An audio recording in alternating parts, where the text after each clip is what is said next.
Hillel. Iblis, tadi malaikat, sekarang iblis. Nah, iblis atau si jahat, diabolos.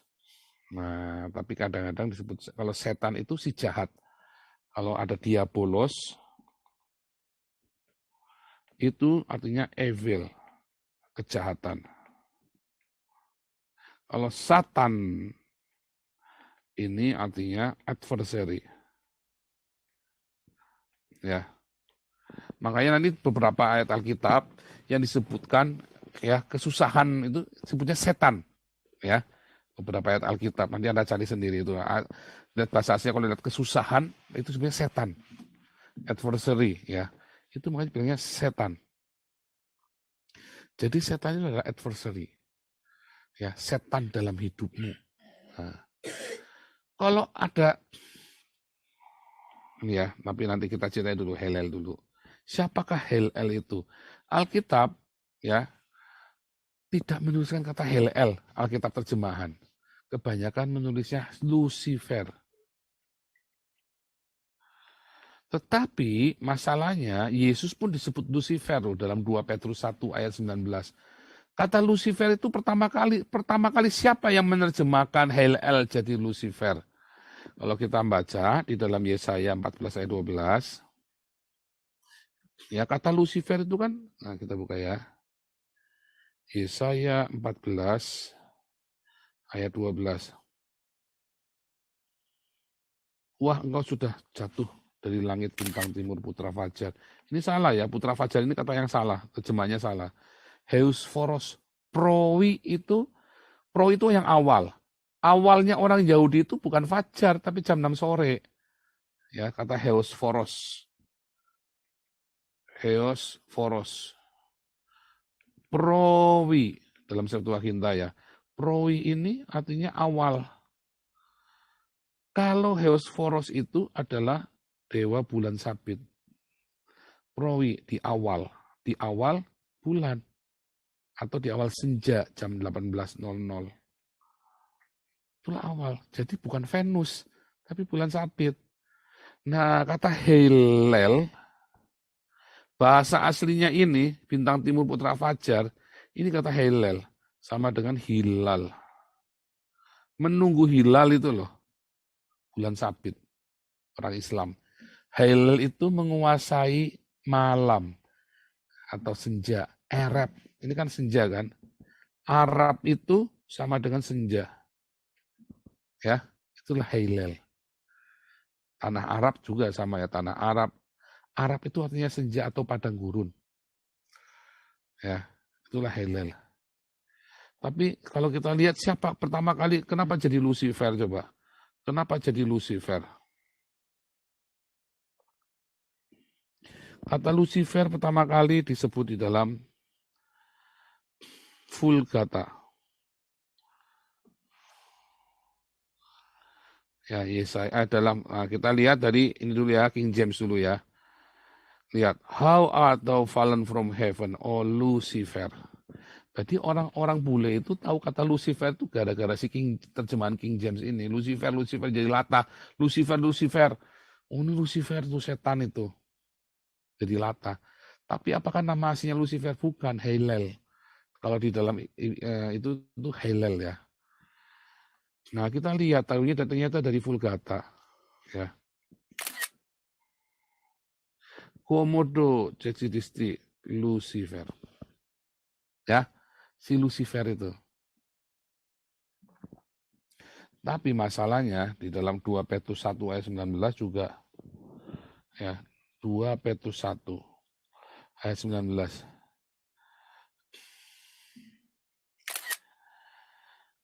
Ya. Yesus juga disebut Lucifer. Kacau kalau Anda bacanya Vulgata. Makanya kalau si Tony Daud Mongol bilang saya panglimanya Lucifer dan sebagainya, saya bilang kamu ini nggak baca Alkitab, kamu nggak ngerti Alkitab. Kamu nggak ngerti Alkitab. Yesus pun disebut Lucifer. Jadi Lucifer yang mana yang kamu maksud ini? Kalau Anda bilang Hillel, saya bisa terima. Kalau bilangnya Lucifer, saya nggak bisa terima. Karena 1 Korintus 4 ayat 6, Jangan melampaui yang tertulis. Dasarmu vulgata, makanya bilangnya Lucifer. Yesus pun dalam 2 Petrus 1 ayat 19 disebut Lucifer. Kalau Hillel bin Sakar, Hillel itu artinya bulan sabit. Ben Syahrar, Syahrar itu adalah 1 bulan. Ya, kalau bulan itu kan man, bulan sabit, moon crescent moon. Tapi kalau bulan penanggalan kan month. Ya, kalau ini adalah Hillel, ini adalah Syahrar. Hilal ibnu Syahrar. Jadi kalau ada temenmu yang pakai nama Syahrar Nur Hayati. Nah, artinya Syahrar, di bulan itu, bulan Syahrar, Nur, ada cahaya Hayati yang menghidupkan.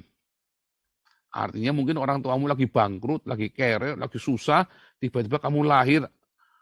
Nah, inilah cahaya kehidupan di bulan ini lahir cahaya kehidupan. Syahrar Nur Hayati, maksudnya begitu ya. Itu bahasa Arab, Syahrar Nur Hayat. Ya, bagus ya, Syahrar Nur Hayati, bisa itibat nama tuh. Ya,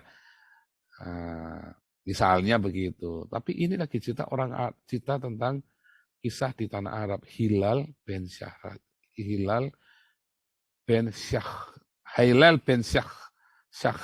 atau Hilal ibnu Syahrar, penguasa tanah Arab. Nah, itulah. Dan itu yang dipuja. Hilal itu ya, penguasa tanah Arab. Siapa yang disebut penguasa bulan sabit? Itulah Hubal.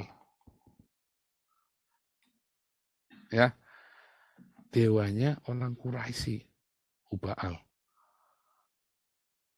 Sama persis yang punya anak alat Manat Usa. Dalam mitologinya, dalam sejarahnya ditulis seperti itu. Hilal bin Syahrar. Nah, ini adalah malaikat yang jatuh, para messenger yang jatuh, yang punya kesombongan. Nah, ketika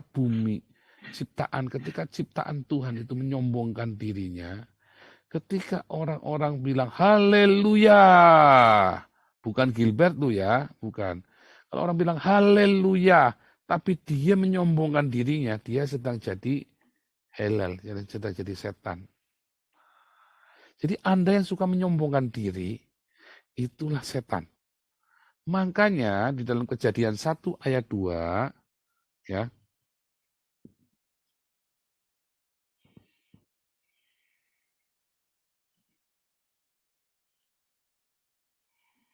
Kejadian 1 ayat 2, ya, bumi belum berbentuk dan kosong, itu dikata hayatah, maka bumi menjadi tidak berbentuk. Tadinya itu bagus, pada mulanya cinta itu menciptakan yang rohani dan yang jasmani. Tetapi kemudian, ya, karena ada Hillel tadi dibuang ke bumi, dijatuhkan ke bumi tadi kan, jadilah Hades, kegelapan. Bumi menjadi tidak berbentuk, kacau, kosong. Hayatah haaretz tohu wabohu. Tohu itu menjadi tohu wabohu. Tohu itu vanity, sombong. Bumi itu menjadi sombong. Maka di dalam kesombongan ada kegelapan. Di dalam kegelapan ada kekacauan. Itu arti hurufiahnya begitu ya. Tohu wabohu, arti hurufiah yang makna lain. Makna homonimnya ya, homonim. Kata yang sama tapi artinya beda. Tohu wabohu wakosek alpanetehum. Alpanetehum, menguasai kegelapan, ebisos, dunia orang mati. Makanya kalau Anda lihat, ya, kalau di dalam Kejadian 1 ayat 2, gelap gulita menutupi samudra raya, nanti di Wahyu 22, maka laut tidak ada lagi. Ebisos, dalam bahasa Yunani, kata samudra ini berasal dari kata ebisos. Ebisos itu sama dengan dunia orang mati, sama dengan Hades. Ebisos itu adalah bagian dari Hades yang paling kelam. Ebis. Malaikat yang paling jahat ada di sana. Makanya kalau Anda bilang, oh ada Lucifer, ada malaikat yang paling jahat, Malaikat yang jahat itu kan begitu dilepaskan, dia akan rusak itu seluruh bumi. Jadi kalau Anda sekarang ketemu Lucifer, bohong. Malaikat yang paling jahat itu nanti ya, yang disebut dengan Apollyon atau Abaddon itu baru dilepaskan di akhir zaman. Dunia rusak gara-gara ini. Kenapa? Begitu dia keluar, apa yang dilakukannya? Dirusaklah bumi inilah. Rusak serusak-rusak yang mumpung bisa keluar. Nah, jadi apakah barang ini? Diabolos atau satana ini yang disebut dengan Hailel. Karena ada orang-orang yang ingin memuliakan dirinya sendiri. Itulah Hailel. Itulah diabolos. Orang-orang yang ingin memuliakan dirinya sendiri, yang ingin memanipulasi orang lain, ya, itu adalah orang-orang yang merusak. Ya, orang-orang yang egois, selfish, patetik. Wah, itu merusak ya hidupnya ya. Makanya kegelapan hidupnya gelap. Karena orang-orang ini hanya untukku dan untukku. Pendeta-pendeta yang hidupnya inginnya dalam kemewahan itu ya untukku dan untukku. Dia susah. Makanya dia berani-beraninya mengatain orang yang sedang berdiakonia itu anak iblis. Dan hati-hati ya. Anda yang sedang ingin merusak Damaris, hati-hati loh. Jangan sampai nanti Anda sedang melawan sang cinta. Ya, Anda nggak berhadapan dengan saya loh. Saya nggak akan balas, saya mau bodo amat. Tapi jangan-jangan Anda sedang melawan sang cinta loh. Daripada Anda ngoceh-ngoceh nggak jelas kayak orang sakau, mendingan kamu bikin sendiri dengan gerombolanmu tadi, ya. Bikin dong, yang bagus dong. Kan donaturnya banyak, katanya kamu dipercaya. Batuk, bisa dapat duit. Ya, katanya kamu yang mulai Damaris. Kenapa kamu nggak bisa mulai lagi? Berarti bohong dong. Ya, nah, bikin sendiri yang bagus. Bikin, ayo, jangan nggak bikin. Saya dukung ya. Kalau kamu memang ngaku-ngaku yang bikin Damaris, berarti kamu bisa bikin lagi, ya kan? Gitu ya. Jangan malah nyinyir. Kalau Anda mengharap Damaris ditutup, jangan sampai Anda sedang menghadap melawan sang cinta loh. Hati-hati loh. Kamu dan gerombolannya hati-hati ya. Nanti kamu bukan berhadapan dengan saya loh. Kamu berhadapan dengan sang cinta. Sang cinta itu dahsyat ya. Kalau Anda melawan cinta itu dahsyat tuh. Hati-hati ya. Jadi apa itu? Ya. Nah, kalau Anda melihat Adi Helel itu. Ya. Ternyata si Helel ini adalah kuasa pengaruh jahat dalam hidupmu. Karena ada kesombongan, Helel. Harusnya kan pujilah Tuhan. Tuhan yang menjadi center. Tapi kamu menjadi center bagi dirimu, gelap. Gulita menguasai bumi, samudera raya. Hidupmu gelap. Makanya setan itu terus kamu hidupnya kayak orang kesetanan. Itu tadi, adversary. Karena apa? Kamu kacau. Tapi jangan takut kalau kamu datang pada Tuhan Yesus, semua yang kelihatannya adversary itu Tuhan akan rubah menjadi kebaikan. Roma 8 ayat 28. Bahkan ketika adversary itu datang kepada Ayub, ya, setan itu, Tuhan bikin tuh untuk memuliakan dia. Itulah kejahatan, itulah setan. Tengking-tengking, nggak ada tengking-tengking.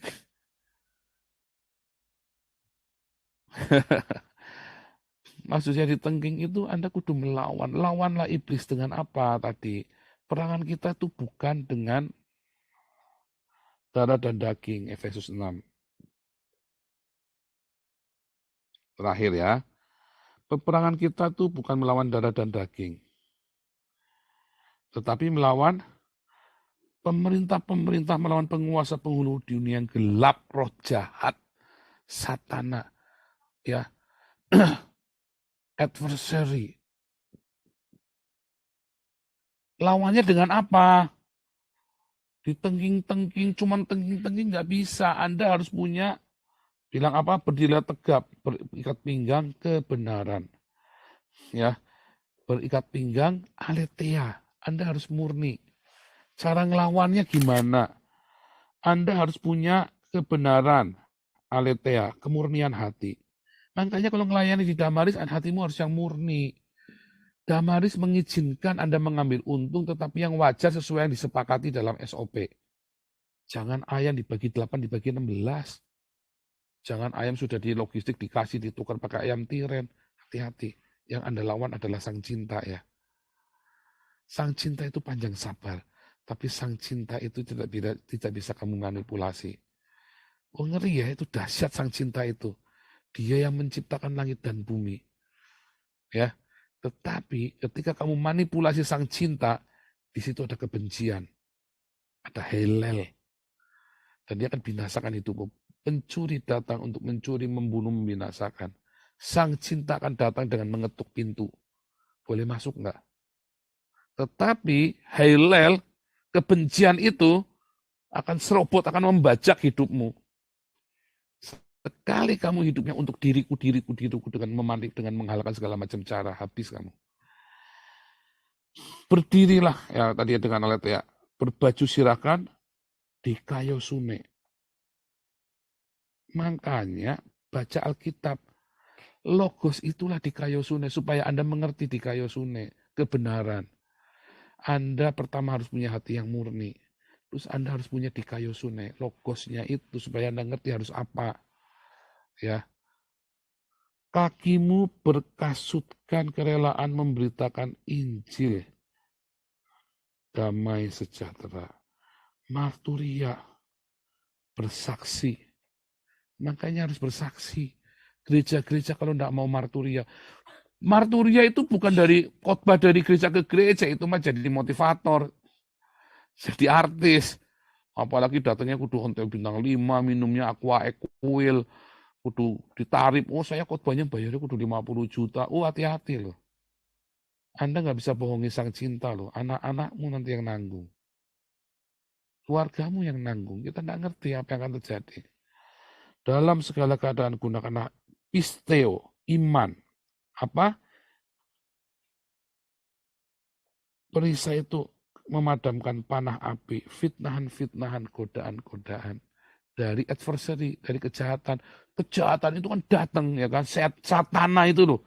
Satana itu kan menghancurkan kamu, berusaha untuk nembakin kita terus kan, menghancurkan kita kan, fitnahan-fitnahan, nyinyiran-nyinyiran. Jangan tergoda.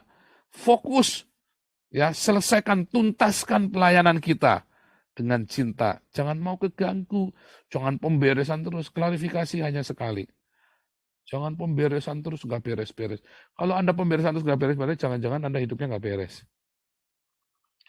Ya, terimalah ketopong keselamatan. Ya kan, kita sudah diselamatkan. Ya, minta keselamatan itu dari Tuhan Yesus.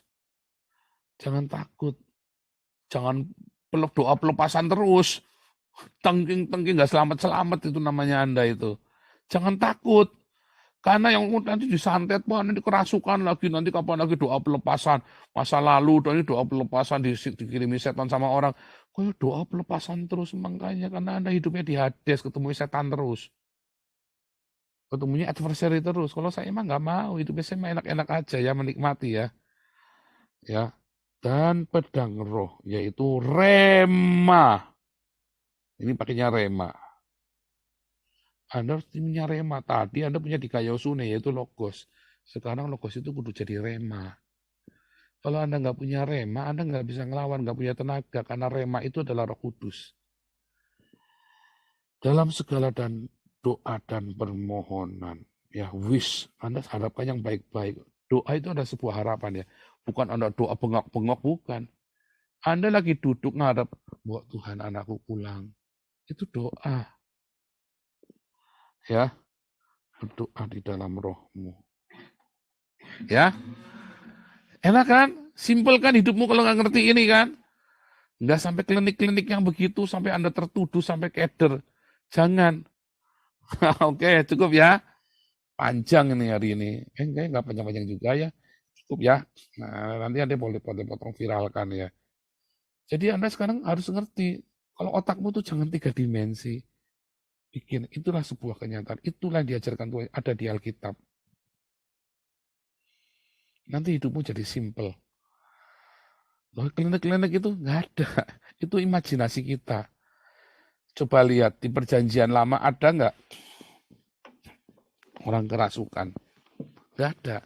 Teologi kerasukan itu baru di zamannya Tuhan Yesus dan para rasul. Hari ini ada namanya psikopat, ya, penyakit jiwa, ya. Dulu nggak disebut penyakit jiwa, namanya dulu adalah kerasukan. Tapi sebelum perjanjian lama nggak ada. Orang mikirnya apa? Perang, bunuh. Musuhnya setan. Kalau kamu kafir, kamu setan. Kalau kamu nggak disunat, kamu iblis. Muhammad sedang ngajarin bunuh kafir dimanapun dia berada. Muhammad sedang membawa Anda kembali ke zaman bahula. Di zaman Yesus dan para rasul bagaimana menjelaskannya coba tentang penyakit kejiwaan ini.